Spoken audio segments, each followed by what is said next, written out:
ലൂക്കോസ് എഴുതിയ സുവിശേഷം 23-ാമത്തെ അധ്യായം 33-34 വാക്യങ്ങൾ വായിച്ചിട്ട്.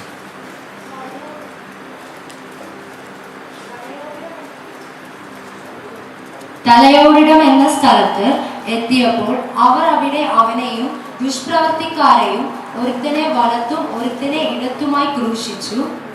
എന്നാൽ യേശു, പിതാവേ, ഇവർ ചെയ്യുന്നത് ഇന്നതെന്ന് അറിയായിക കൊണ്ട് ഇവരോട് ക്ഷമിക്കണമേ എന്ന് പറഞ്ഞു.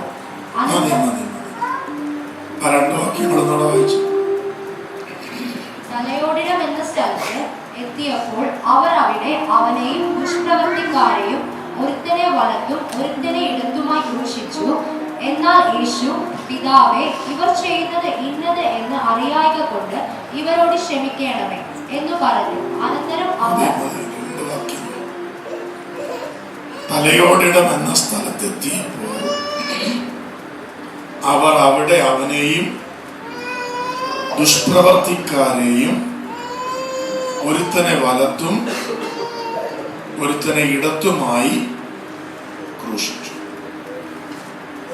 എന്നാൽ യേശു, പിതാവേ, ഇവർ ചെയ്യുന്നത് ഇന്നത് എന്ന് അറിയായിക കൊണ്ട് ഇവരോട് ക്ഷമിക്കണമേ എന്ന് പറഞ്ഞു. നമ്മൾ ഇങ്ങനെ ഒരു പ്രാർത്ഥന പ്രാർത്ഥിച്ചിട്ടുണ്ട്.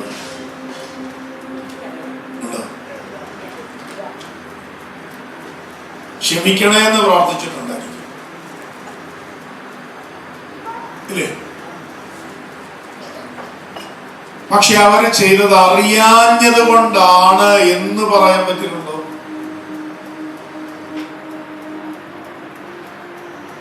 നമ്മളെ ക്ഷമിച്ചത് എന്തുകൊണ്ടാണ്? ക്ഷമിക്കണം എന്നുള്ളത് കൊണ്ടാ, അല്ലേ? ക്ഷമിക്കണം. നമ്മൾ അനുഭവിച്ച എല്ലാ വിപരീത അനുഭവങ്ങളോടും നമ്മൾ ക്ഷമിച്ചു കാണണം.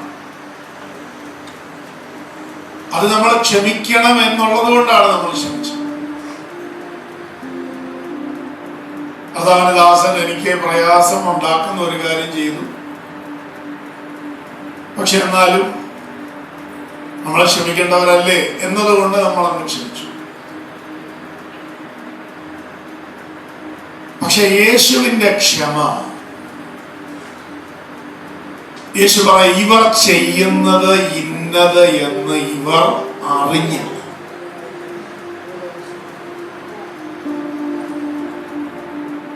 അവരറിഞ്ഞില്ല. അങ്ങനെ പറയാൻ എളുപ്പമാണോ പ്രയാസം?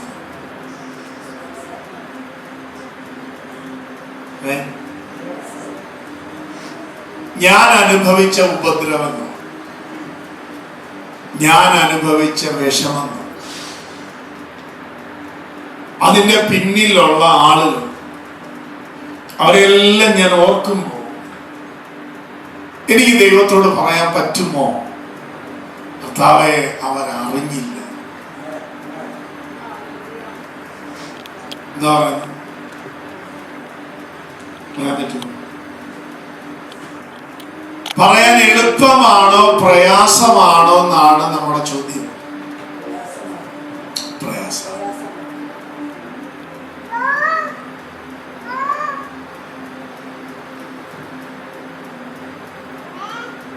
കാരണം എന്താ? നമുക്കറിയാം അവരറിയാതൊന്നും അല്ല ചെയ്തത്. നമുക്ക് പ്രയാസം ഉണ്ടാകുമെന്ന് അവരറിയാഞ്ഞിട്ടൊന്നും അല്ല ചെയ്തത്, അവർക്കറിയായിരുന്നു.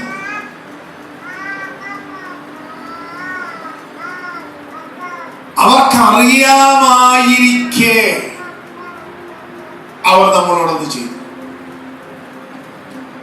നമ്മളെ ദണ്ഡിപ്പിക്കുന്നതാണ്. നമ്മളെ ഒത്തിരി അങ്ങ് നുറുക്കിക്കളയുന്നത് മനപ്പൂർവ്വം ചെയ്തു.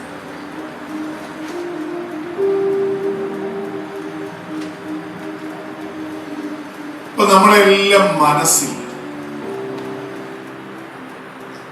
നമ്മളെ ക്ഷമിച്ചു കാണും, പക്ഷേ മറന്നിട്ടുണ്ടോ?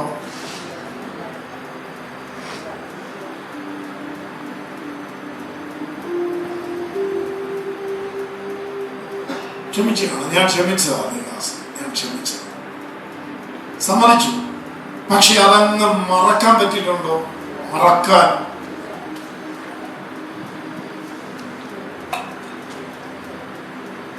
അല്ലെങ്കിൽ എന്തെങ്കിലും ഒരു നീറ്റലുണ്ടാകുമ്പോ അതെല്ലാമോ അല്ലെ കുറച്ചോ ഇങ്ങനെ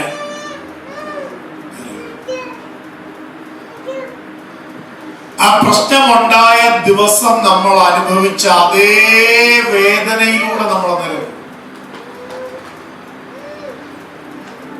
അത് കഴിഞ്ഞിട്ട് ഒത്തിരി നാളായി. നമ്മളെ കുറിച്ച് പറഞ്ഞ അപവാദമായിരിക്കും, വിമർശനമായിരിക്കും, നമ്മളെ വേദനിപ്പിക്കണമെന്ന് വിചാരിച്ച് ചെയ്തൊരു കാര്യമായിരിക്കും. സംഭവിച്ചിട്ട് നാളുകൾ ഒക്കെ ഒത്തിരിയായി. പക്ഷെ വേറെ ഏതെങ്കിലും ഒരു സാഹചര്യം ഉണ്ടാകുമ്പോ ഇത് ഓർക്കുമ്പോ അന്ന് അനുഭവിച്ച അതേ പ്രയാസം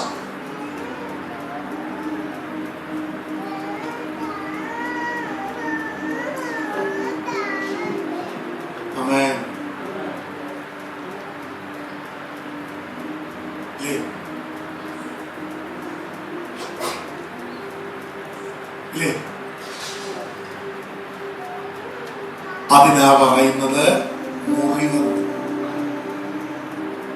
നമ്മുടെ ആകെ നന്നായി മുറിഞ്ഞിട്ടുണ്ട്.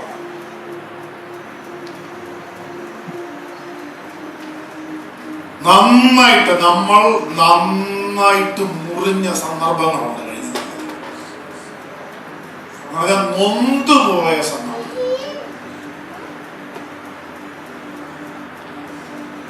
ഇതൊന്നും നമുക്ക് ആരോടും പറഞ്ഞൊന്നും ബോധ്യപ്പെടുത്താനൊക്കത്തില്ല.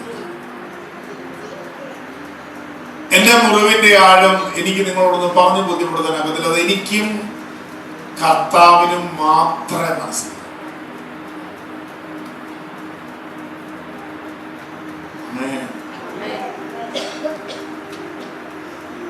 ആ മുറിവ് എപ്പോൾ സൗഖ്യമാകുന്നോ അവിടെ മാത്രമേ ആ ഓർമ്മകൾ കിട്ടുള്ളൂ. ഇല്ലേ ഇത് പിന്നെയും പിന്നെയും നമ്മളെ പ്രയാസം. അത് നമ്മുടെ പ്രാർത്ഥനകളെ കൊല്ലും, നമ്മുടെ വിശ്വാസത്തെ കൊല്ലും, നമ്മുടെ സന്തോഷത്തെ കൊല്ലും, നമ്മുടെ ഉത്സാഹത്തെ കൊല്ലും. അതിനേക്കാൾ കൂടുതൽ ഇത് വഹിച്ച് നടക്കുക എന്നുള്ളത് ഒരു ഭയങ്കര പീഡ.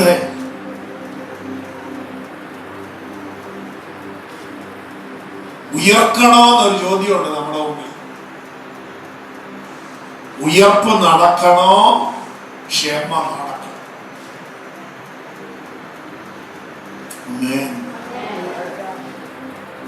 ഇനി നിങ്ങൾ ആ വാക്യം ഒന്ന് വായിച്ചു. തലയോടിടം എന്ന സ്ഥലത്ത് എത്തിയപ്പോൾ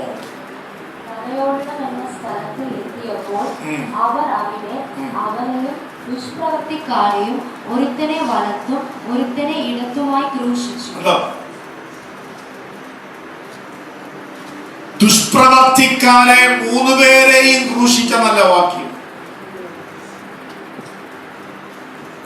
അവനെയും ദുഷ്പ്രവൃത്തിക്കാരെയും ഒരുവനെ ഇടത്തും ഒരുവനെ വലതുമായി ക്രൂശിച്ചു.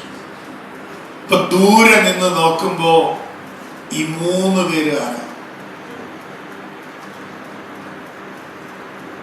ശരിക്കും അതിൽ നടുക്ക് നിൽക്കുന്ന ആൾ എങ്ങനെ ജീവിച്ച, പക്ഷെ ഇപ്പോഴെങ്ങനെ എണ്ണപ്പെടുന്നത്?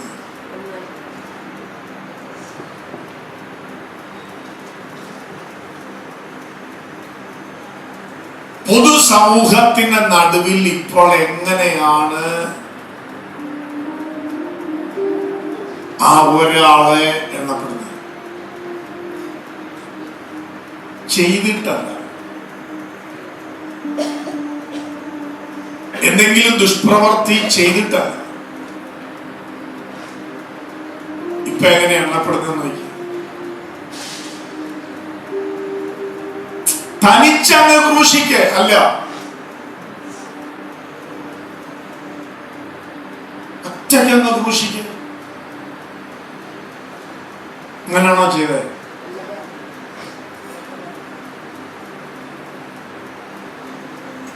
യേശു കർത്താവ് ക്രൂശീകരണത്തിൽ അനുഭവിച്ച ശാരീരിക വ്യഥകളാണോ മാനസിക വ്യഥകളാണോ ഭീകരം?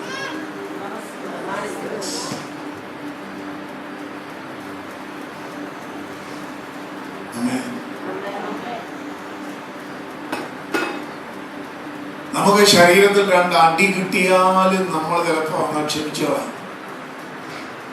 പക്ഷെ നമ്മുടെ മനസ്സ് നന്നായി ചതഞ്ഞാൽ അതിൽ നിന്ന് കയറി വരാൻ നല്ല പ്രയാസം. ഇതും കൊണ്ടാണ് ഈ സഞ്ചാരം നോക്കണം. ഇതിങ്ങനെ അടുക്കി അടുക്കി അടുക്കി മനസ്സിൽ കിടപ്പുണ്ട്. ഇതും കൊണ്ടാണ് നമ്മൾ ഇങ്ങനെ സഞ്ചരിക്കുന്നത്. പ്രവാചകൻ പറഞ്ഞു കൊടുക്കുന്നുണ്ടോ? നിങ്ങളുടെ തല മുഴുവനും ദീനും, നിങ്ങളുടെ ഹൃദയം നിറയെ പഴുത്ത വ്രണങ്ങളും, അത് ഞെക്കിക്കഴുകിയിട്ടില്ല, അത് ആ മുറിവുകൾ വെച്ച് കെട്ടിയിട്ടില്ല. അവിടെ എന്താ സംഭവിക്കുന്നു? നമ്മളിങ്ങനെ എങ്ങനെയെങ്കിലും ഒക്കെ അഡ്ജസ്റ്റ് ചെയ്ത് പ്രാർത്ഥിച്ച് ഉപവസിച്ച് ആരാധിച്ച് നമ്മൾ പറയുന്നത് പോലെ ഒന്ന് ബലപ്പെട്ടൊക്കെ നിൽക്കുമ്പോ എതിലേക്കൂടെ എങ്കിലും ചെറിയൊരു സംഭവം വരുമ്പോ ചീട്ടുകൊട്ടാരം പൊളിയുന്നത് പോലെ നമ്മൾ ഉടഞ്ഞു താഴെ.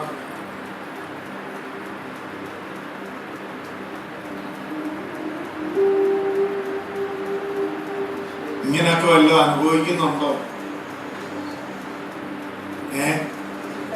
നിങ്ങളൊരു ഗംഭീര പ്രസംഗമൊന്നും എന്നിൽ നിന്ന് പ്രതീക്ഷിക്കല്ല. എന്റെ ഇതൊന്നുമില്ല. കർത്താവ് എന്നോട് പറഞ്ഞൊരു കാര്യമായി.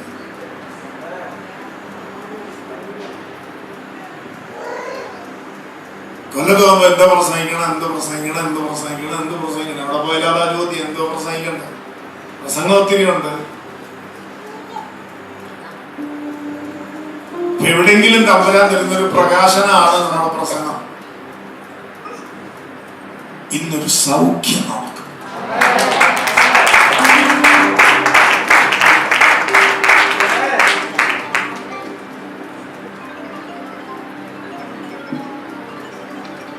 ആ സൗഖ്യം നടക്കുന്നത് നമ്മളൊരു കാര്യം തുറന്നു വിടുമ്പോഴാണ്.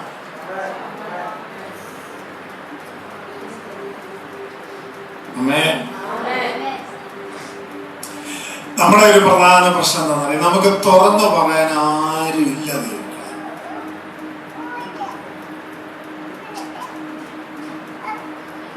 ഹൃദയം തുറന്ന് വിശ്വസിച്ച് ധൈര്യത്തോടെ കാര്യങ്ങൾ പറയാൻ നമുക്കാരും ഇല്ല.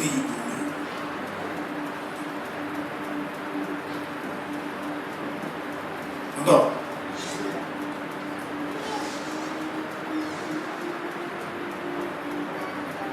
കാരണം നമ്മൾ പറഞ്ഞു പോയാൽ അത് വേറൊരാളുടെ ചെവി പോകുന്നത് സാധനം.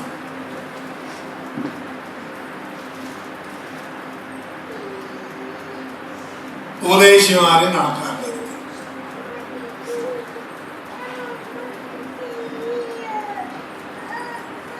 നമ്മൾ 100% അങ്ങ് വിശ്വസിച്ചായിരിക്കും ഇത് പറയുന്നത്. പക്ഷെ അത് വേറൊരാളുടെ ചെവി പോന്നെ അതിന് നേരെ വിപരീതമായിട്ട്. ഈ നമുക്ക് മനസ്സിലാവാത്തത് നമ്മൾ പറയുന്ന വാക്കുകളല്ല അവിടുന്ന് വേറൊരാളുടെ അടുത്ത് പോകും. അതെന്തൊരു പ്രതിഭാസം! ഞാൻ ഉദ്ദേശിക്കുന്ന ഒരർത്ഥമില്ലേ, ഞാൻ ഉദ്ദേശിക്കുന്ന ഒരു ആശയില്ലേ, ഇല്ലേ? യഥാർത്ഥ മനസ്സില്ല എന്റെ. അപ്പൊ ഞാനൊരു കാര്യം ഹൃദയം തുറന്ന് പറയുന്നത് അവിടുന്ന് പോകുന്നത് വേറൊരു നിലയിൽ. ഇങ്ങനെ പലതവണ സംഭവിക്കുമ്പോൾ നമ്മൾ തന്നെ തീരുമാനം എടുക്കും, ഇനി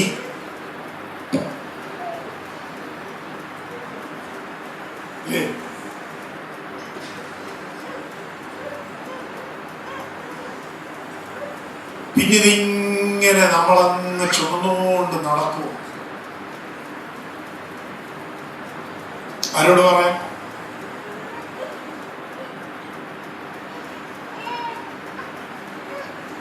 വീട്ടിൽ പറയാനൊക്കത്തില്ല, കൂട്ടുകാരുടെ ഇടയിൽ പറയാനൊക്കത്തില്ല,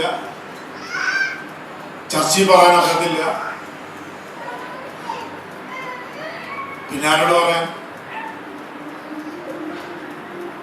അങ്ങനെ ഒരു മേഖല നമ്മുടെ ജീവിതത്തിൽ വരുമ്പോഴാണ് പിശാച് മുതലെടുക്കുന്നത്. അങ്ങനെ ഒരു സംഭവം നടന്നു കഴിയുമ്പോൾ പിന്നെ അവനാണ് പിന്നെ വിതയ്ക്കുന്നത്. പിന്നെ അവന്റെ ചിന്തകൾ അവനറിയാം. അവന്റെ ചിന്തകൾ നല്ല ഭംഗിയായിട്ട് വിതയ്ക്കാൻ പാകത്തിൽ ഇയാളായി.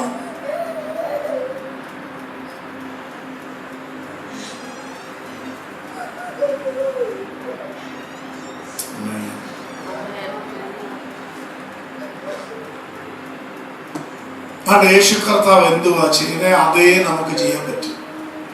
അപ്പൊ നിങ്ങൾ എന്നോട് ചോദിക്കുക, ദേവാസ ഇതൊക്കെ ഒന്ന് തുറന്നു പറയാൻ പറ്റിയ ആരെങ്കിലും ഉണ്ടോ എന്ന് എന്നോട് ചോദിച്ചാൽ ഞാൻ പറയും, എനിക്ക് അങ്ങനെ പറഞ്ഞു തരാൻ ഒരു മനുഷ്യനെ അറിയില്ല.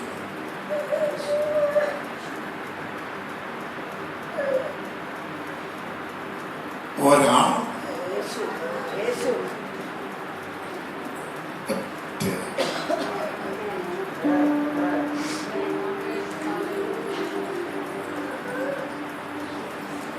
നമ്മൾ ആ കാര്യത്തിനകത്ത് ബുദ്ധിമുട്ടുന്നത് എന്താണെന്നറിയോ? ഞാൻ ഈ പാസ്റ്ററെ ഇങ്ങനെ നേരിട്ട് കണ്ട് തൊട്ട് പറയുന്നത് പോലെയുള്ള കാര്യങ്ങൾ എനിക്ക് യേശുവിന്റെ അടുക്കൽ കിട്ടുന്നില്ല.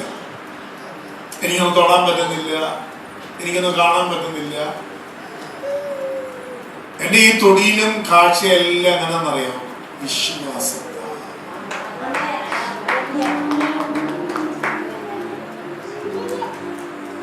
എന്നാൽ നേരിട്ട് എന്റെ മുറിയിലൊന്ന് വന്നായിരുന്നെങ്കിൽ.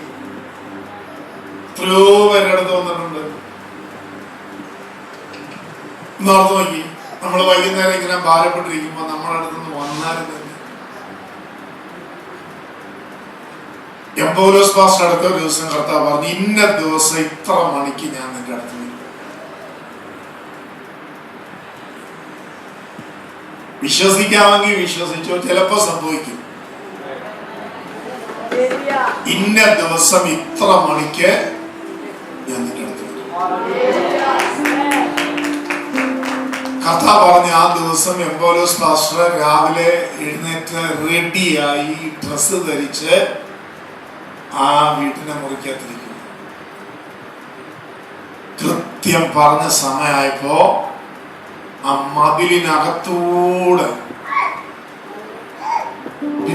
ഭിത്തിക്കകത്തൂടെ ചിരിച്ചോണ്ട് യേശു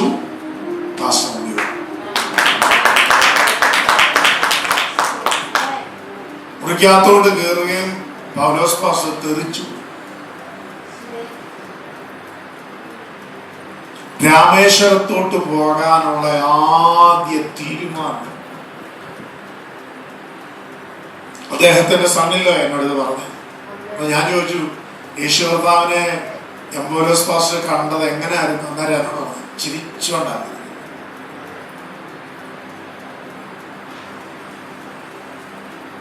വെളിയിലത്തെ ഭിത്തിക്കകത്തൂടെ കയറുന്നു. നമുക്ക് അങ്ങനെയൊന്നും ഉണ്ടായിരുന്നെങ്കിൽ നമുക്കൊന്ന് തുറന്ന് പറയുന്നതിനകത്ത് നമുക്ക് തന്നെ ഒരു ധൈര്യമുണ്ട്. എല്ലാം ഒന്ന് പറഞ്ഞല്ലോ, കേട്ടല്ലോ. പക്ഷെ അങ്ങനെ നടക്കുന്നില്ല. ഇത് വിശ്വാസത്തിൽ ഇത് പറയണ്ട.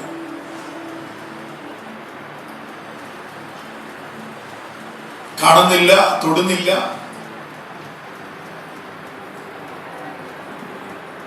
അത് പ്രയാസമായതുകൊണ്ടാണ് നമ്മൾ മനുഷ്യരോട് പറയുന്നത്, നല്ല സുഹൃത്താണെന്ന് ചിന്തിച്ച് നമ്മൾ പറയും. ഇയാൾ ആരോടും പറയത്തില്ലായിരിക്കുമെന്ന് വിചാരിച്ച് നമ്മൾ കൂട്ടുകാരിയോടോ കൂട്ടുകാരനോടോ പറയും. പിന്നീട് നമുക്ക് മനസ്സിലായി അബദ്ധായി.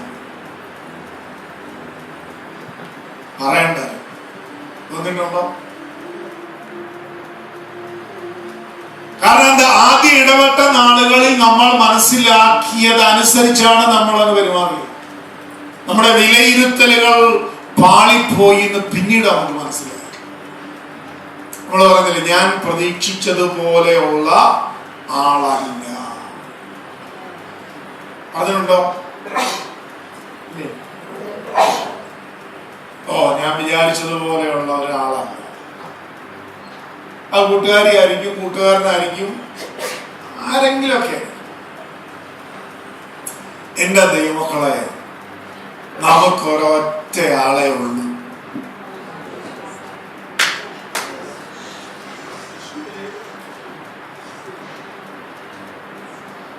ഒറ്റ ആളെ ഉള്ളൂ.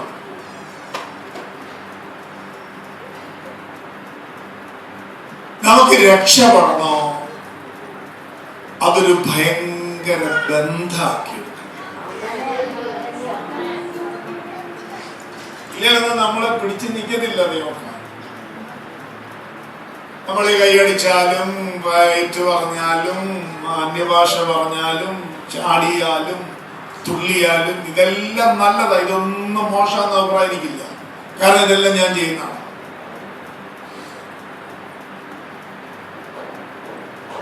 പക്ഷെ ഇതിനെല്ലാം അപ്പുറമാണ് ഒരു വ്യക്തിബന്ധം. ഒന്ന് വഴക്കുണ്ടാക്കാൻ, ഒന്ന് സങ്കടം പറയാൻ, ഒന്ന് പിണങ്ങാൻ. നിങ്ങൾ യേശുവോട് പിണങ്ങിയിട്ടുണ്ട്?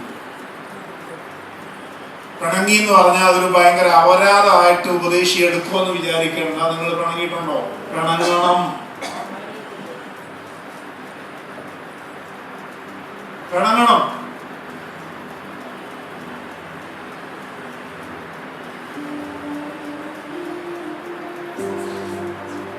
യേശുവിനോട് പിണങ്ങണം എന്നാണോ പറഞ്ഞിരുന്നതെന്ന് ചോദിച്ചാൽ, ആ പിണങ്ങണം എന്ന് ഞാൻ പറഞ്ഞത് ആ ബന്ധം ആഴപ്പെടുത്തണം.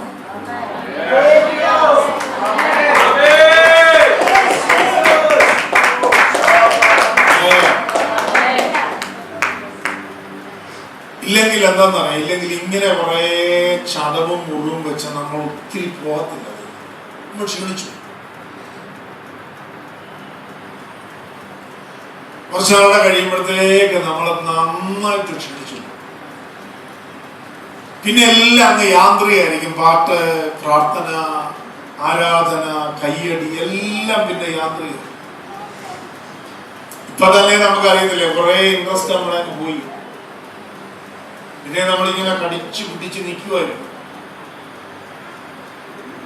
പിശാചി തന്നെ നമ്മോട് പറയുന്നുണ്ട്, നീ പ്രതീക്ഷിച്ച പോലെ അല്ലെന്നൊക്കെ നിങ്ങൾക്ക് മനസ്സിലായില്ലേ? നമ്മൾ തന്നെ ദൈവത്തോട് ചോദിക്കുന്നു, ചെയ്യാനാണെങ്കിൽ അങ്ങ് ചെയ്തുകൂടെ? ഒരു വിടുതൽ അങ്ങ് ചെയ്തുകൂടെ? അങ്ങ് ചെയ്തു തരുമെന്ന് പറഞ്ഞത് സത്യമാണ്, അങ്ങ് പ്രവർത്തിച്ചുകൂടെ? ഇതെല്ലാം നമ്മളിപ്പോ ചോദിക്കുന്നത് നമ്മുടെ ഉള്ളിൽ. സങ്കടമാണോ? ദേഷ്യമാണോ? ഇല്ലേ? കരയണോ? ചിരിക്കണോ? നോർത്ത് നോക്കിയ ആ ഒരു അവസ്ഥ. ഇതൊക്കെ എഴുന്നേറ്റുമല്ലോ സാക്ഷ്യം പറയാൻ പറ്റും. നമ്മളൊരു ഞായറാഴ്ച എഴുന്നേറ്റ് സാക്ഷ്യം പറയാം, എനിക്ക് കർത്താവോട് ഭയങ്കര പിണക്കാന്ന് പറയാൻ ഒരു സ്വാതന്ത്ര്യം നമുക്കുണ്ടോ? അപ്പൊ നിറച്ച് പിണക്കം ഉണ്ടെങ്കിലും നമ്മൾ പറയും, എന്റെ കർത്താവ് എനിക്ക് കഴിഞ്ഞ ആഴ്ച നല്ലവനായിരുന്നു, വല്ലഭനായിരുന്നു. ഇതിനെ ഈ വചനം പറയുന്നത് എല്ലാ വ്യാജഭാവവും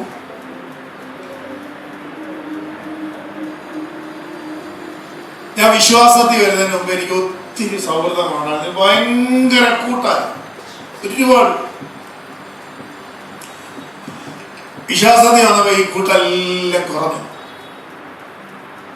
എന്റെ വിശ്വാസത്തിൽ വന്നതിന്റെ ആദ്യ കാലങ്ങളിൽ എനിക്ക് ആകെയുള്ള കൂട്ടെന്ന് പറയുന്നത് യേശു മാത്രമാണ്. സത്യം. ഒന്നും ഞാൻ കൂട്ടി പ്രസംഗിക്കരുത് കേട്ടോ. എനിക്കതാകെ ഒരൊറ്റ കൂട്ട് യേശു മാത്രം. കാരണം പഴയ കൂട്ടെല്ലാം പോയി. വിശ്വാസത്തിൽ വന്ന് ഒരു 5-6 വർഷം കഴിഞ്ഞപ്പോ പിന്നെ ഇതിനകത്തങ്ങ് കൂട്ടായി, ഒത്തിരി കൂട്ട്. പിന്നെ എനിക്ക് മനസ്സിലായി ഇത് ശരിയാണ്. ഇപ്പൊ എനിക്ക് കൂട്ടേ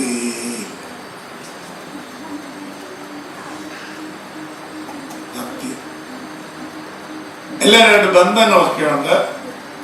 സ്തോത്രം, പ്രൈസ് ദി ലോർഡ്, ഹല്ലേലൂയ. പക്ഷേ ഞാൻ രക്ഷപ്പെട്ടത് എനിക്ക് പഴയ കൂട്ടുകൂടാൻ പറ്റി. ആമേൻ. എന്തെങ്കിലും ഉണ്ടെങ്കിൽ നമ്മൾ നേരിട്ട് പറയും. സങ്കടം ഉണ്ടെങ്കിൽ പിണങ്ങണമെങ്കിൽ നന്നായിട്ട് പറയും. സത്യ പറഞ്ഞു.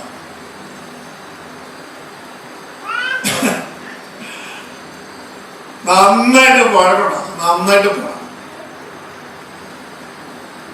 അവിടെ എൻ്റെ ഹൃദയത്തിൽ നല്ലൊരു ബന്ധമുണ്ട്.